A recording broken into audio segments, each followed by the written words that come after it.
জবাইয়ের ক্ষেত্রে এই ভুলটা আমরা 99% লোক করি। জবাইয়ের সময় কোন দোয়া পড়তে হয়, জবাইয়ের সময় আমরা যে দোয়াটা পড়ি এক্ষেত্রে ছোট্ট একটা ভুল আমরা করি, এবং এটা 100%-এর ভিতরে 99% লোক জবাইয়ের ক্ষেত্রে এই ভুলটা আমরা 99% লোক করি। সেটা হচ্ছে বিসমিল্লাহি আল্লাহু আকবার। বাংলাদেশে আমরা বলি বিসমিল্লাহি আল্লাহু আকবার।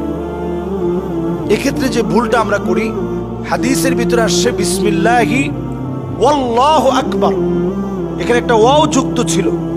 এই যুক্ত ওয়াওয়ের কারণে অর্থটা অনেক গাম্ভীর্যপূর্ণ হয়। শুরু করছে আল্লাহর নামে এবং আল্লাহ সবচেয়ে বড়।